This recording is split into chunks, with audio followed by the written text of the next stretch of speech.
আসসালামু আলাইকুম, নতুন ব্লগে সবাইকে স্বাগতম। সবাই কেমন আছো? আশা করছি তোমরা সবাই ভালো আছো। আলহামদুলিল্লাহ আমিও ভালো আছি। আর এখন আমি রান্না করব, একটু সবজি রান্না করব। আর সবজি রান্না করার ফাঁকে ফাঁকে ভাবলাম তোমাদের সঙ্গে একটু গল্প করা যাক। আর যেটা হয়েছে যে আমি প্রতিদিনই তো ভিডিও দিচ্ছি, যেটা আমি এর আগে কখনোই কন্টিনিউ করতাম না, 2-4 দিন পর পর দিতাম। এখন তো আমি রেগুলার ভিডিও দিচ্ছি, কারণ তোমরা এই টাইপের ভিডিওগুলো খুব পছন্দ করো। তো এখন আমি রান্না করব। আর হচ্ছে আমি যেটা করব সেটা হলো আম দিয়ে একটা আইটেম করব, একটা কিছু বানাবো। মানে আমার মাথায় হঠাৎ করে এসেছে, মানে আস্ত আম দিয়ে কিছু একটা করা যায় কিনা। কারণ বিকেলবেলা অনেক সময় বসে থাকি, একটু আচার বা একটু চাটনি এই জাতীয় খাবারগুলো খেতে বেশ ভালোই লাগে। তো এখন আমি সেটা করব, নিজের মনের মতো করব। এটা আমি এর আগে কখনো করি নাই, সো আমি জানি না টেস্ট কেমন হবে না হবে, তবে করে দেখা যেতেই পারে। কারণ এখন কাঁচা আমটা আসলে অনেক বেশি পাওয়া যাচ্ছে, বাজারে তো পাওয়া যাচ্ছে। আবার অনেকের আছে যে বাসার আঙিনায় তো একটা গাছ থাকে, তো সেই গাছের কাঁচা আম এখন তোমরা একদম ইজি ভাবে পেতে পারো। আর সেই জন্য কাঁচা আম দিয়ে যত ধরনের যা যা করতে ইচ্ছা করে সব করতে পারো। আমি তো তাই করি। কাঁচা আমের সময়টাতে, বিশেষ করে আমের সিজনে, আমি আমার যেভাবে মনে চায় আমি সেভাবে মানে আমের আইটেম করে খাই। তো এবার আমের জুসটা একটু কম খাওয়া হয়েছে, মাত্র 2-3 বার খাওয়া হয়েছে। তো আরো সামনে তো বেশি দিন থাকবে না, কাঁচা পাকা আম উঠে যাবে বাজারে। তো তখন তো আসলে তো কাঁচা আমের যে রেসিপিগুলো বা কাঁচা আমের যে আইটেমগুলো সেগুলো খাওয়া যাবে না। সেই জন্য আবার একটু মানে কাঁচা আমের শরবত আবার বানানো শুরু করতে হবে কয়েকদিনের মধ্যেই। হয়তো আজকেও বানাতে পারি, অথবা আগামীকাল বানাতে পারি। আজকে হয়তো সময় না পেলে কালকে বানাবো। তো যাই হোক, এখন আজকে তো একটা আমের একটা কিছু করতেছি, সেটা তোমাদের সঙ্গে শেয়ারও করবো। ভালো মন্দ জানি না, ভালো হলে আমি তোমাদেরকে বলবো তোমরা করে খেও, আর যদি ভালো না হয় আমি বলবো এটা জীবনও করো না। ঠিক আছে? তো চলো এখন রান্নার কাজ শুরু করি, কি বলো? চলো। আমি কিছু সবজি কেটে নিয়েছি অলরেডি, আর কিছু কাটাকুটি করতে হবে, সেটা হচ্ছে পাশাপাশি করব। এখন আমি প্রথমেই যেটা করব সেটা হলো একটু চুলাটাকে একটু ধরিয়ে নিলাম। তো এখন ফার্স্টে যে কাজটা করবো সেটা হচ্ছে করলাগুলো কেটে রেখেছি, সেগুলো একটু ওয়াশ করে নিব। আর করলা ভাজি কিন্তু ভাই আমি করতে পারি না ঠিক মতো, আমি আগে বলতেছি। এটা আমার বোন আর আমার বোনের মেয়ে খুব ভালো করে, আর আমি করতে পারি না দেখে একটা চূড়া বুদ্ধি করি, বুঝছো? সেটা কি সেটা আমি তোমাদের সঙ্গে পরে শেয়ার করতেছি। তার আগে হচ্ছে করলাটাকে আগে একটু ওয়াশ করি। ওয়াশ করতে করতে গল্প করা যাবে, তো দেখা যাক কি হয়। চলো। করলা তো ভাজি আমি করতে পারি না, তো করলা ভাজিটা যেহেতু আমি করতে পারি না, করলা ভাজি করতে পারি কিন্তু আমার কালার ঠিক থাকে না। মানে এই যে সবুজ কালারটা, এই কালারটা একদম পারফেক্ট থাকে না। তো আমি যেটা করি, একদম চূড়ান্ত একটা বুদ্ধি করেছি, সেটা হচ্ছে আমি মশলা দিয়ে ভাজি করি। এটা হয়তো তোমরা অনেকেই বলবা যে মশলা দিয়ে ভাজি তো অনেকেই খায়, কিন্তু অন্যরা যারা খায় তারা হয়তো পছন্দ করে সেই জন্য খায়। আর আমি যেটা করি সেটা হলো আমি পারি না, সেই জন্য চূড়ামি বুদ্ধি করেছি। এগুলো আসলে রান্না করতে গেলে অনেক সময় চূড়ামি বুদ্ধিটা বের করে নিতে হয় আর কি, কিছু করার থাকে না। আমার মনে আছে যখন আমি আমাদের বাসায় ছিলাম, তো আমাদের বাসায় হচ্ছে করলা ভাজি তো আমার বোন করতো, আর মাঝে মাঝে শিফা করতো। তো যেদিন করলা ভাজির টাইম হতো সেই দিন কিন্তু আমাকে আশেপাশে পাওয়া যেত না, কারণ আমি করলা ভাজি দেখলেই ভয় পেতাম যে আমি তো পারি না। তো উল্টা দেখা যেত, সবাই বলতো যে মজা হয় নাই, এটা কি করলা ভাজি, সবার অসুবিধা হতো। তো যার কারণে আমি কখনোই এই কাজটা করতাম না। তো এখন তো নিজের সংসার ভাই, এখন তো আর চুরামি করার কোনো অপশন নাই। এখন যা করতে হবে, ভালো হোক মন্দ হোক, নিজের সংসারে নিজের কাজটা নিজেকেই করতে হবে। তো এখন চেষ্টা করি যে নিজের মতো করে একটু করে নিতে। ছোটবেলায় করলা খেতাম না, তাই বাসা থেকে বকা দিত। আর এখন করলা, তারপর যে খাবারগুলো আর কি খেতাম না, সেই খাবারগুলোই এখন প্রিয়। তেল দিয়ে নিচ্ছি। আর করলা ভাজিতে সবসময় তেলটা পরিমাণটা একটু বেশি দিতে হয়, অন্য ভাজিতে হয়তো এতটা দিতে হয় না, কিন্তু করলা ভাজিতে তেলের পরিমাণটা একটু বেশি দিতে হয়। এটা হচ্ছে করলা ভাজির একটা, মানে কি বলবো, বৈশিষ্ট্য। পেঁয়াজ কুচিও বেশি দিতে হয় তুলনামূলকভাবে। তবে করলা ভাজিতে যেটা, মানে পেঁয়াজ কুচিটাকে আর করলাটাকে একসাথে দিলেও হয়। এটা আলাদাভাবে যে একদম পেঁয়াজটা হয়ে নিতে হবে এমন কোনো কথা নেই। অনেকে আছে যে করলার উপর দিয়ে পেঁয়াজ দিয়ে দেয়, সেটাও একটা আলাদা টেস্ট। তো আমি করলা দিয়ে দিব। আমার করলা ভাজি সম্পূর্ণ ভুল আমার কাছে মনে হয়, কারণ আমার নিয়মটা সঠিক না। তারপর টেস্ট খারাপ লাগে না, আমি যেভাবে করি না কেন টেস্টটা খারাপ লাগে না। যেমন আমি সামান্য একটু হলুদ গুঁড়ো দিয়ে দিলাম। এখন এটা ওই যে যেটা বললাম চূড়ামি বুদ্ধি, করলা ভাজি করতে যে আমি নিজে আবিষ্কার করে নিয়েছি আর কি, যে কালার যেহেতু সুন্দর হয় না, তো সেক্ষেত্রে হলুদ দিয়েই করবো। আর অসীম আমাকে বলেছে যে করলা ভাজিতে আলু দিতে না।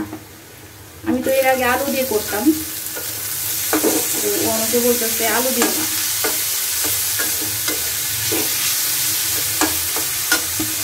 ও যেহেতু পছন্দ করে নাই আলু দিয়ে, মানে খুব একটা পছন্দ করে না, ও হচ্ছে একদম প্লেন পেঁয়াজ কুচি বেশি করে দিয়ে করলেই ও বেশি পছন্দ করে। তো আমি ভেবেছি যে ওর মতো করেই করবো, কারণ আমি করলা যে কোনোভাবে খেতে পারি, আমার করলা খেতে ভালোই লাগে।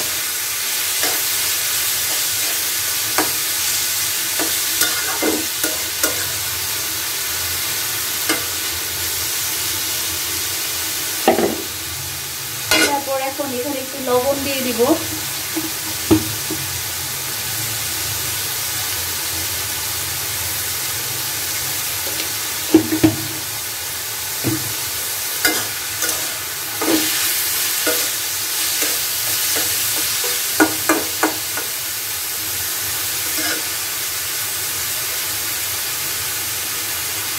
দিয়ে দিব কাঁচামরিচ।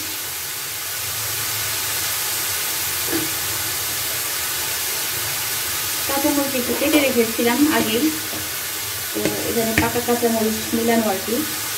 কাঁচামরিচের পাকাটা আর হচ্ছে সবুজ, কাঁচামরিচের সবুজ এবং লাল আর কি দুটোই আছে এখানে।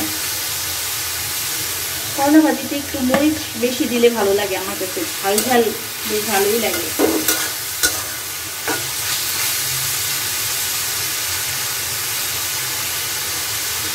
এখন আর কোনো কাজ নেই, করলা ভাজি খুবই সহজ করা, নিয়ম জানতে পারলে খুবই সহজ। তো খুব একটা সময় লাগে না আর কি করলা ভাজি করতে, কিন্তু যে আমি নিয়মটা তেমন একটা জানি না, যার কারণে আমার একটু ঝামেলার মনে হয় আর কি।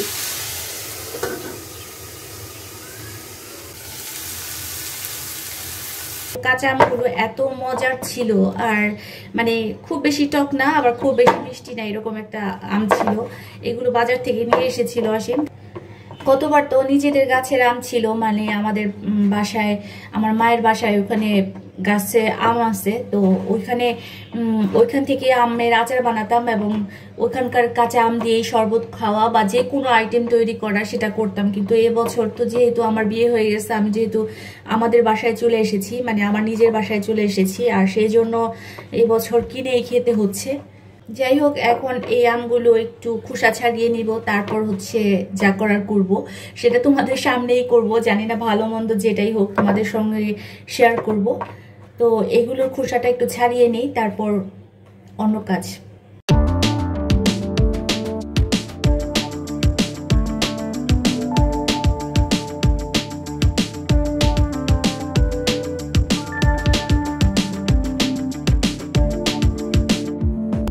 আমার মনে যা যা চাইতেছে আমি সেটাই করতেছি, এমন না যে আমি এগুলো জানি। তো আমার এখন মনে হচ্ছে যে আমটা কেচে দিলে ভালো হবে, তাই আমি কেচে দিচ্ছি। তোমরা ওয়েট করো, দেখা যাক কি হয়, আমি কি বানাই শেষ পর্যন্ত।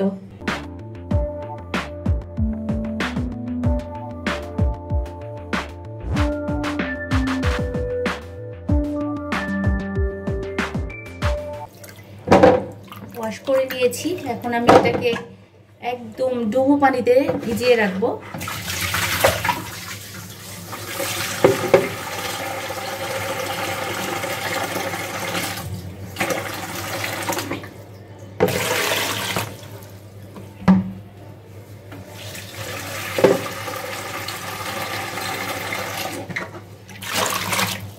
রান্না শেষ হতে যতক্ষণ সময় লাগে ততক্ষণ পর্যন্ত ভিজিয়ে রাখবো। মোটামুটি 1 ঘন্টার মধ্যে রান্না শেষ হয়ে যাবে। তো দেখা যাক 1 ঘন্টা পর কি করি। শ্বশুর বাড়ি থেকে আমাকে দিয়েছে, সেটা হচ্ছে কি বলতো, চলো ওপেন করি। 1 2 3 এটা একটা গুড়ের প্যাকেট। তো এই গুড়ের প্যাকেটটা হচ্ছে আমার শ্বশুরবাড়ির থেকে আমাকে দিয়েছে, বলেছে যে তুমি তোমার ইচ্ছে মতো যে কোনো আইটেম তৈরি করে খেও, এটা হয়তো কোনো বিশেষ জায়গা থেকে দিয়ে এসেছে, মানে সবার জন্য। এই তো আমার শাশুড়ি চেষ্টা করে সবারকে দেওয়ার জন্য, মানে মেরি আপু আছে, আমি আছি, আমাদের সবাইকে দেওয়ার জন্য চেষ্টা করে। তো এই গুড়ের প্যাকেটটা দেখে আমার খুবই ভালো লাগতেছে যে আমার এখন গুড় দরকার ছিল। তো এখন আমি এই গুড়টাকে একটু ভেঙে নিব, কারণ গুড় যদি না ভেঙে নেই তাহলে তো হবে না, ছুরি দিয়ে কাটাটা কষ্টকর। তো এটাও একটা চূড়ামি বুদ্ধি করব। সেটা কি বলতো, এখন আমি এইটাকে কোলের ভিতরে ভরে তারপর এটা ভাঙবো, তাহলে যেটা হবে ছড়িয়ে যাবে না। আর একটু নিচে একটা কাপড় দিয়ে নিয়েছি, এভাবে একটু ভেঙে নিলে পরবর্তীতে আমি যখন তখন ব্যবহার করতে পারবো।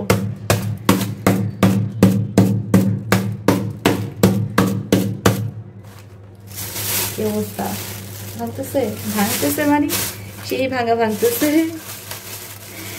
এটা হচ্ছে একেবারে চূড়ামি বুদ্ধি, যাতে চারদিকে ছড়িয়ে না যায়, পলির মধ্যে আটকা পড়ে যাবে।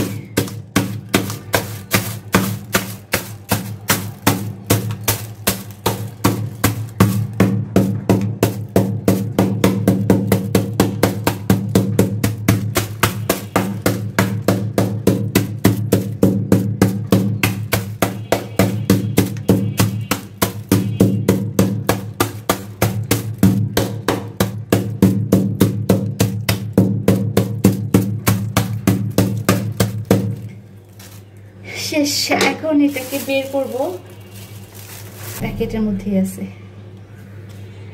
এখন এটা একটা বক্সে সংরক্ষণ করে রাখবো।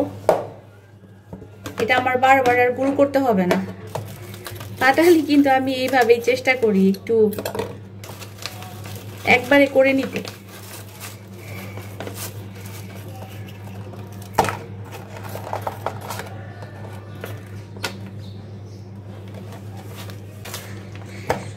গুড় দেখলেই ভালো লাগে, তাই না? যারা একটু গুড় খেতে ভালোবাসো আমার মতো, তাদের কাছে তো অবশ্যই ভালো লাগে। আমি তো বিশেষ করে গুড়ের চা খেতে খুব ভালোবাসি। আমি সকালবেলা অনেক সময় দেখা যায় একটু গুড়ের চা খাই, কখনো কখনো বিকেলে খাই, মানে আমার ভালোই লাগে গুড়ের চা খেতে। অনেকে পায়েসের সাথে, মানে পাটালি গুড়ের পায়েসটা পছন্দ করে, তবে আমি চার সাথে খেতে বেশি ভালোবাসি। আর অন্য আইটেম তো খাওয়া হয়ই। শীতের সময়টাতে আসলে গুড় একটু কিনে রাখাই ভালো, কারণ সারা বছর কিন্তু যে গুড়টা পাওয়া যায় ওই গুড়টা কিন্তু কখনোই ভালো গুড় হয় না। তো শীতের সময় যদি তোমরা কিনে রাখতে পারো তাহলে কিন্তু দীর্ঘদিন পর্যন্ত তোমরা ওই গুড়টা ব্যবহার করতে পারবা, এবং ফ্রেশ গুড় থাকে। আর এটা তো ফ্রিজে রেখে দিলে দীর্ঘদিন পর্যন্ত ভালো থাকে, 1 বছর 1.5 বছর পর্যন্ত ভালো থাকে। তাহলে সমস্যা কি, তাই না? তুমি এক শীতে কিনবা, সারা বছর খাবা, আবার পরের শীতে যায় কিনবা। এখন আমি রান্না করব পুঁই শাকের তরকারি। আর পুঁই শাকের তরকারি রান্না করার জন্য সেই আগের পদ্ধতিতে আমি রান্না করব, একটু মাখিয়ে বসিয়ে দিব।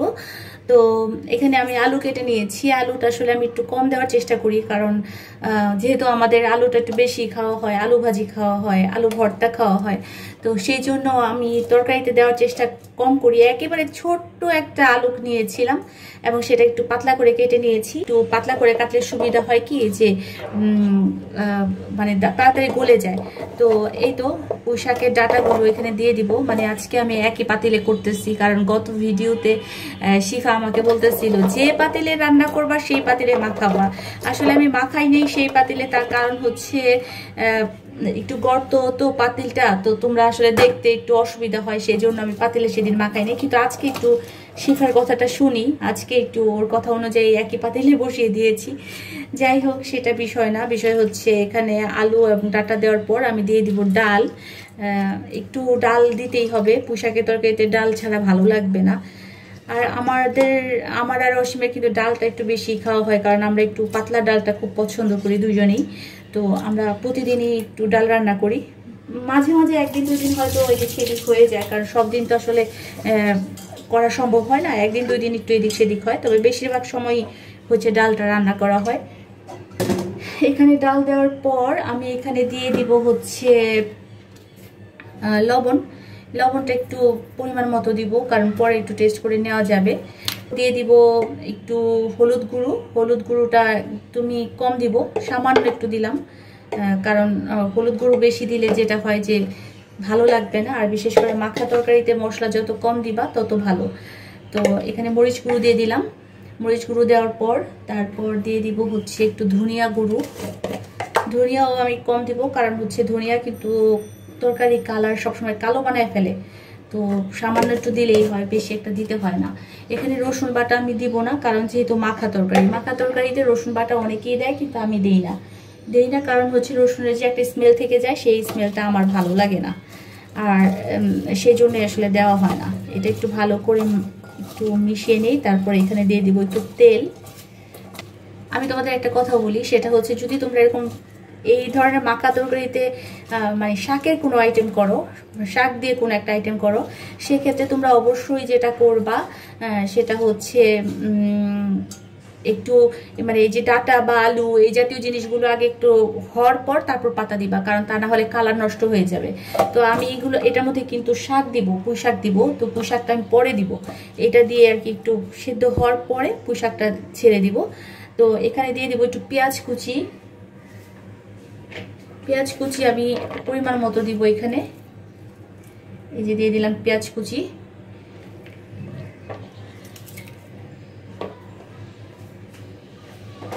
পেঁয়াজ কুচি দেওয়ার পর এখানে দিয়ে দিব কাঁচামরিচ।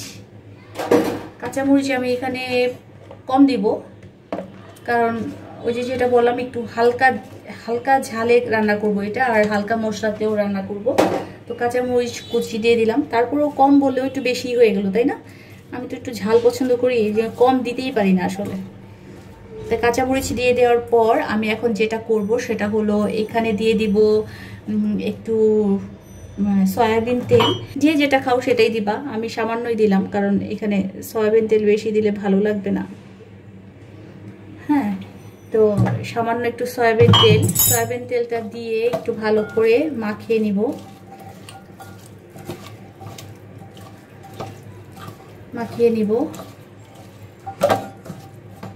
মাখিয়ে নেওয়ার পর এখানে দিয়ে দিব পানি আসলে একটু যে যার পরিমাণ মতো দিতে হয়। তো আমি এখানে 1.5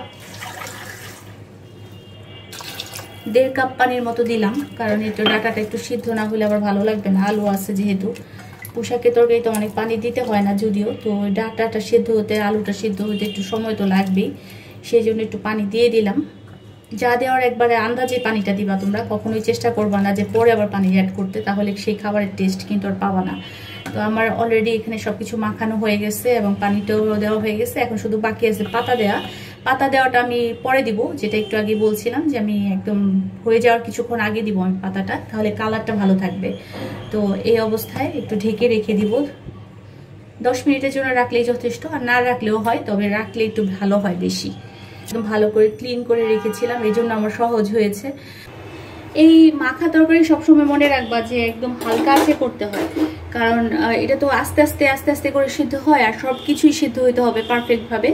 যার কারণে সব সময় মানে যখনই রান্না করবা তখনই একদম জাল কমিয়ে দিয়ে তারপর রান্না করবা, একটু সময় লাগবে। এই দিক দিয়ে সময় বেঁচে যায়, কারণ ওই মশলাটাকে ভালো করে কষানো, সেই সময়টা লাগতেছে না। কিন্তু আবার এই মাখা তরকারিতে একদম হালকা আঁচে যেহেতু রান্না করতে হয়, তো হালকা আঁচে একদম বেশি সময় লাগে। এই তো ডাটা সিদ্ধ হয়ে গেছে, এখন আমি পাতা দিয়ে দিব এখানে। ফুল পাতা সিদ্ধ হতে বেশি একটা সময় লাগে না।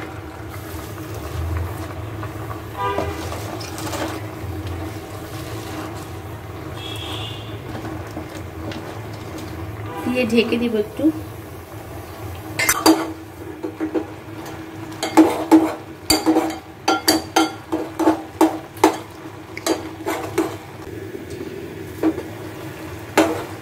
পোশাক রান্নাও কমপ্লিট হয়ে গেল। এখন বাকি আর কি আছে, এখন কোনো কাজ বাকি নাই, কারণ মাছ আমি অলরেডি এর আগে রান্না করে ফেলেছি, তো মাছের অংশটা আর দেখাইনি তোমাদের আজকে, ওই সময়ের মধ্যে ভিডিও করা সম্ভব হয়নি। সামান্য একটু সরিষার তেল দিলাম, দিয়ে দিব 2টা মরিচ। মরিচটা সামান্য একটু হয়ে যাওয়ার পরেই দিয়ে দিব হচ্ছে আমগুলো।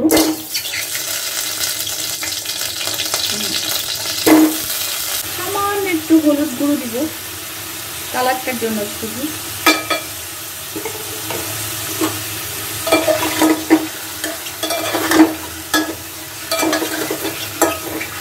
একদমই কম দিতে হবে হলুদ গুঁড়োটা।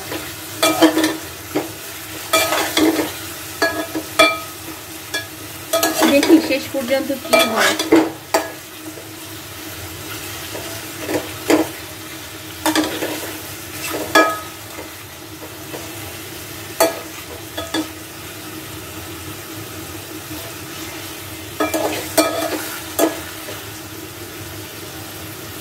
একটু তেলে ভেজে নিব। তারপর একটু মরিচ গুঁড়ো দিয়ে দিব। মরিচ গুঁড়োটাও সামান্যই দিব, সামান্য একটু মরিচ গুঁড়ো দিলাম।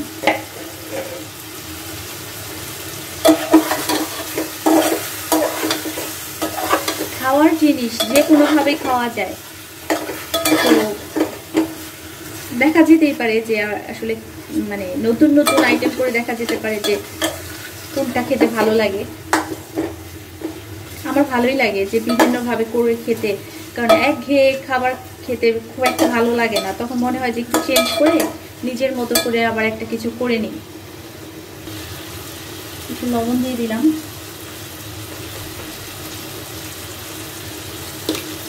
এক কাপ পরিমাণ পানি দিলেই যথেষ্ট। আমের টকের উপর তো যে কোনো আচারের হচ্ছে গুড়ের পরিমাণটা নির্ধারণ করতে হয়, কিন্তু আমি খুব বেশি গুড় দিব না এখানে। বেশি গুড় দিলে ভালো লাগবে না, একটু টক টক খেতেই ভালো লাগবে। তো সামান্য একটু গুড় দিলাম।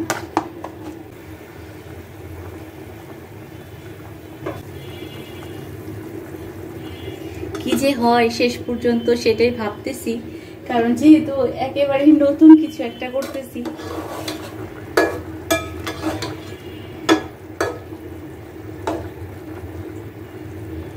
হালকা ভাবে উল্টাই দিতে হবে, গলে যাচ্ছে আম।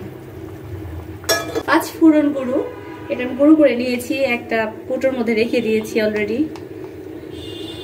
5 ফোড়নের গুঁড়োটা না দিলে যে কোনো আচার বানাও না কেন বা আম জাতীয় মানে আচার জাতীয় যেটাই বানাও না কেন সেটার মধ্যে 5 ফোড়নের গুঁড়ো দিতেই হবে। তো আমি এখানে দিয়ে দিলাম হাফ চামচ। বেশি দিলে আবার তেতো হয়ে যাবে, একটু কম কম দেওয়াই ভালো, ফ্লেভারটা আসবে এরকম। ঝোলটাও ঘন হয়ে গেছে, যেটা চাচ্ছিলাম ওরকমই তো হয়েছে। মাশাআল্লাহ, দেখো কত সুন্দর কালার হয়েছে। আর আমার ধারণা এটা খেতেও ভালো লাগবে। আমের এই আইটেমটা খেতে কেমন হয়েছে সেটা আমি এখন বলতে পারবো না, কারণ এখন তো আমার রান্নাই শেষ হয়নি। তারপর রান্না টান্না শেষ করবো, কাজ আরো টুকিটাকি আছে সেগুলো গুছাবো। তো কেমন হয়েছে সেটা আমি আগামী ভিডিওতে দেখাতে পারবো ইনশাল্লাহ। আগামীকাল একটা ভিডিও করব এবং সেই ভিডিওতে আমি তোমাদেরকে বলবো যে এটা খেতে কেমন হয়েছে। ভালো হলেও বলবো, মন্দ হলেও বলবো। তো ভালো যদি হয় তাহলে আমি বলবো যে তোমরা অবশ্যই ট্রাই করবা, আর যদি মন্দ হয় তাহলে আমি বলবো জীবনও এটার কাছেও যায় না। আশেপাশে ছাদে মানুষজন উঠে গেছে। আমি অবশ্য ছাদে যাই না, ছাদে যেতে আমার ভালো লাগে না, বিশেষ করে একা একা ছাদে যেতে আমার একদমই পছন্দ না। আমাদের নিজেদের বাড়িতে যখন ছিলাম তখন মাঝে মাঝে ছাদে উঠতাম, এখন আর ছাদে উঠতে ভালো লাগে না। সন্ধ্যা হয়ে গেছে, এখন আর ভিডিও করব না, কারণ এখন আসলে একটু রেস্টের দরকার আছে। তো যদি ভিডিও তোমাদের কাছে ভালো লাগে অবশ্যই তোমরা আমার চ্যানেলটাকে সাবস্ক্রাইব করো, লাইক কমেন্ট শেয়ার করে পাশেই থেকো। নতুন ব্লগে দেখা হচ্ছে। ভালো থাকো, সুস্থ থাকো, আনন্দে থাকো। আল্লাহ হাফেজ।